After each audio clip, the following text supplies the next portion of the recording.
Hello बच्चों, आज हम आप लोगों को यहाँ बताएंगे डाटा हैंडलिंग की एक्सरसाइज 8.4 के बारे में डिस्कशन यहाँ पे करेंगे। ठीक है, 8.4 एक्सरसाइज करने से पहले सबसे पहले समझना पड़ेगा कि प्रोबेबिलिटी क्या होती है।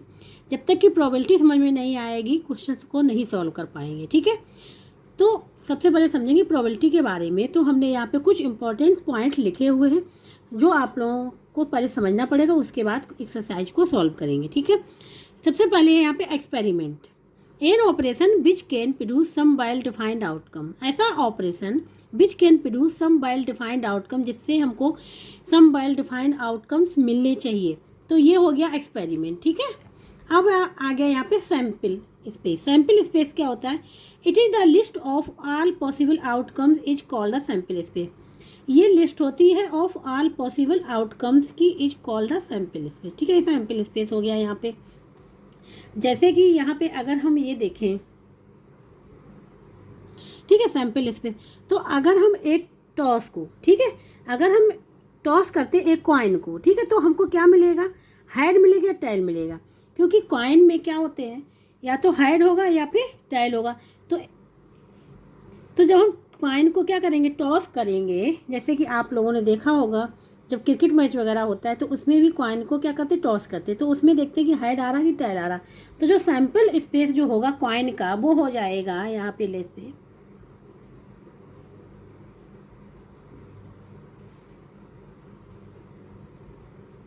क्योंकि हेड भी आ सकता है और टेल भी आ सकता है। तो ये बन गया, क्या बन गया? सैंपल स्पेस इसको बोलते हैं। तभी यहाँ पे लिखा हो it is the list of all the possible outcomes is called the sample space. ये तो कंफर्म नहीं कि हेड आए या टेल आए, ये है इन दोनों में से कोई भी आ सकता है। तभी यहाँ पे लिखा possible outcomes is called the sample space. ठीक है, अब यहाँ पे बात कर रहे हैं प्रोबेबिलिटी। ठीक है, किसकी? प्रोबेबिलिटी की। Probability is the measure of the chance of an event happening. ठीक है, प्रोबेबिलिटी क्या है? Is the measure of the chance of an event happening. अब यहाँ पे है, ये इंपॉर्टेंट पॉइंट्स है। ठीक है, इसमें क्वेश्चंस भी बनते हैं, जैसे पॉइंट जो यहाँ पे लिखे हुए हैं। The probability of an event lies between 0 and 1। कभी कभी पूछा जाता है कि प्रोबेबिलिटी किसके बीच में लाई करती है। ठीक है, नंबर आपको दे दिए जाएंगे और एमसीक्यू में क्वेश्चन आ जाएगा, या फिल इन द ब्लैंक्स में आ जाए, या मैचिंग में आ जाए। ठीक है, तो the probability of an event lies between 0 and 1 के बीच में लाई करती है, मीन्स। ठीक है, अब यहाँ पे है, ये वाला भी पॉइंट इंपॉर्टेंट है। Probability of an impossible event की 0। प्रोबेबिलिटी ऑफ इम्पॉसिबल इवेंट की क्या होगी? 0 होगी। ठीक है, अब यहाँ पे आगे probability of sure event. Probability of sure event की क्या होगी? 1 होगी। ये भी इंपॉर्टेंट है, पूछा जाता है। ठीक है, ये इतना हो गया, पॉइंट हो गए। अब इसके बाद बात करेंगे प्रोबेबिलिटी का फार्मूला, कि कैसे हम लोग प्रोबेबिलिटी को फाइंड आउट करेंगे क्वेश्चंस में। तो प्रोबेबिलिटी है, प्रोबेबिलिटी को डिफाइन किया गया पी से। ठीक है, P of an event E is defined है, ये इवेंट है, क्या है? ई क्या है? इवेंट है। तो प्रोबेबिलिटी पी, ये ब्रैकेट में E of an event, E is defined as P is equal to number of favourable outcomes divide by total number of outcome. Number of favourable outcome मतलब अभी हमने जब कॉइन की बात की थी, तो कॉइन को टॉस करते हैं, तो जैसे हेड आ रहा है तो यहाँ नंबर ऑफ फेवरेबल आउटकम्स क्या हो जाएंगे? हेड आ रहा है तो हेड कितना? 1। और टोटल नंबर ऑफ आउटकम्स मतलब ये टोटल नंबर ऑफ आउटकम्स क्या है? ये सैंपल स्पेस है। ठीक है, तो ये हो जाएगा 2, क्योंकि हेड एंड टेल 2। तो अब इसको हम लोग इस प्रकार से भी ले सकते हैं, ये भी फार्मूला है, ये भी फार्मूला, चाहे आप कोई सा भी फार्मूला लिख लें। ठीक है, जैसे ये P is equal to favourable events divide by sample space. Favourable event means head आना चाहिए, तो हेड कितने बार आएगा? 1 बार आएगा। और सैंपल स्पेस कितने हैं? 2 है, क्योंकि हेड भी आ सकता है और टेल भी आ सकता है। तो इस प्रकार से ये वाले फार्मूले क्वेश्चंस में यूज होंगे। ठीक है, ये दोनों एक ही हैं, चाहे ये फार्मूला लिखें चाहे ये फार्मूला लिखें। तो अब हम लोग स्टार्ट करेंगे यहाँ पे एक्सरसाइज 8.4। यहाँ पे जो एक्सरसाइज गिवन है 8.4, इसका पहला वाला क्वेश्चन है एमसीक्यू में, मल्टीपल चॉइस क्वेश्चन एमसीक्यू। ठीक है, फर्स्ट वाला है which of the following is an experiment. यहाँ पे कहा गया है, ये ABCD ऑप्शन दे दिए गए, कहा गया which of the following is an experiment, इसमें कौन सा एक्सपेरिमेंट है। ठीक है, ये पता लगाना है। तो यहाँ पे सबसे पहला वाला रोलिंग ए डाई, ठीक है, रोलिंग ए डाई। तो यहाँ पे डाई, यहाँ पे है डाइस, ठीक है। तो डाइस का मालूम है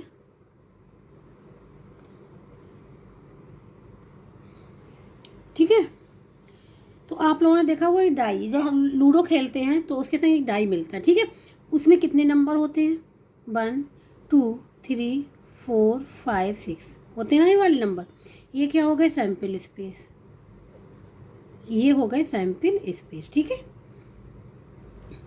अब इसमें से वहाँ का रोलिंग है डाई, जब डाई को रोल करेंगे तो इसमें से कोई भी नंबर मिलेगा, ठीक है। कोई भी नंबर यहाँ पे मिल सकता है, 1 भी मिल सकता है, 2 भी मिल सकता है, 3 भी मिल सकता है, या 6 भी मिल सकता है, 5 भी मिल सकता है। तो ये क्या हो गया, एक एक्सपेरिमेंट हो गया कि जब हम रोलिंग डाई करें तो इन नंबर जो 6 नंबर में से कोई भी नंबर मिल सकता है, ठीक है। तो ये तो हो गया यहाँ पे सही, ठीक है, कि ये एक्सपेरिमेंट है। अब इसी प्रकार से बी वाला पार्ट देखेंगे इसका। अब थ्रोइंग ए कॉइन, ठीक है, a coin, throwing a coin. तो कॉइन में कौन कौन से होते हैं, तो कॉइन में या तो हेड या tail. In the throwing a coin करेंगे तो या तो हेड आएगा या टेल आएगा, ठीक है, या हेड आएगा टेल आएगा। तो इसमें से क्या ये भी एक्सपेरिमेंट है, ये तो पता नहीं कि डिसाइड नहीं कि हेड ही आएगा टेल आएगा, इन दोनों में से कोई भी आ सकता है, ठीक है। तो ये भी हो गया, क्या हो गया, एक एक्सपेरिमेंट हो गया। और जो इसका सैंपल स्पेस क्या हुआ, ये हो गया, ठीक है, हेड एंड टेल की दोनों में से कोई भी आ सकता है। तो ये भी क्या होगा, एक्सपेरिमेंट हो गया, ठीक है। अब सी वाला चेक करेंगे। अब चूजिंग ए मार्बल, अब मार्बल को चूज करना है, ठीक है। ये नहीं बताया कौन से कलर का चूज करना है, तो यहाँ पे चूजिंग ए मार्बल, एक मार्बल को चूज करना है। हो सकता है मार्बल रेड कलर का भी हो सकता है येलो कलर का भी हो सकता है ऑरेंज कलर का भी हो, ठीक है। तो कोई भी मार्बल निकल सकता है। यहाँ पे क्या लिखा है, चूजिंग ए मार्बल को चूज करना, तो कोई भी कलर होते हैं इनमें से आ सकता है। तो ये भी क्या हो गया, एक्सपेरिमेंट हो गया। इसके मतलब डी पार्ट क्या है, ऑल द अबव, ठीक है। इसके मतलब ये तीनों क्या एक्सपेरिमेंट है। तो डी वाला जो होगा ये क्या होगा, करेक्ट होगा इसका, ठीक है। डी वाला जो होगा करेक्ट होगा। इसी प्रकार अब हम लोग करेंगे क्वेश्चन नंबर 1 का सेकेंड पार्ट। यहाँ पे सेकेंड वाला है, इसमें if be throw a coin sample space will be, अभी हमने बताया था, ठीक है, जैसे थ्रोइंग ए कॉइन किया था। यहाँ का throw a coin sample space क्या होंगे, सैंपल स्पेस ये वो होते हैं आने की जिसकी संभावना होती है, ठीक है, आउटकम्स, ठीक है, पॉसिबल आउटकम्स। तो कौन कौन से, एक कॉइन किया, यहाँ पे 2 कॉइन नहीं, केवल 1 कॉइन यहाँ क्या किया है, थ्रो किया गया। तो उसमें क्या आ जाएगा, या तो हेड आएगा या टेल आएगा। हेड तो आ ही नहीं सकता है क्योंकि ये तो इम्पॉसिबल है, क्योंकि एक ही कॉइन को किया गया। अगर 2 कॉइन किया जाता तो मे भी आ सकता था, ठीक है। दोनों टेल भी नहीं आ सकते, टीम और टेल अकेले भी नहीं आ सकता है, ठीक है, इन दोनों हेड या टेल। तो ये होगा सी वाला इसका।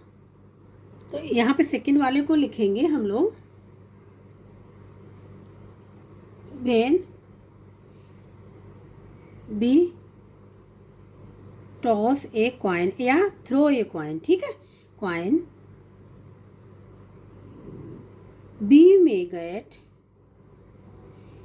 ए हेड और टेल, ठीक है, इन दोनों में से कोई भी मिल सकता है, ठीक है। तो सैंपल स्पेस क्या हो जाएगा इसका, सैंपल स्पेस वो हो जाएगा या तो हेड आएगा या फिर टेल आएगा, ये होगा, ठीक है। तो ये होगा, इस ऑप्शन कौन सा उसमें सही है, सी ऑप्शन वहाँ पे करेक्ट है, सी ऑप्शन क्या है, करेक्ट है, ठीक है। तो इस प्रकार से हमने आपको ये समझा दिया, प्रोबेबिलिटी के बारे में बता दिया, ठीक है, क्या होती है और उसका फार्मूला क्या होता है, कैसे करेंगे। और इस एक्सरसाइज 8.4 का क्वेश्चन नंबर 1 भी यहाँ पे पूरा सॉल्व करके समझा दिया है कि कैसे होगा, ठीक है। और जिसको कहीं भी डाउट हो रहा है, ठीक है, वो कमेंट बॉक्स में करके पूछ सकता है, उसको हम वहाँ पे समझा देंगे। और जिसको वीडियो अच्छा लग रहा हो please like share and subscribe जरूर कर दीजिएगा।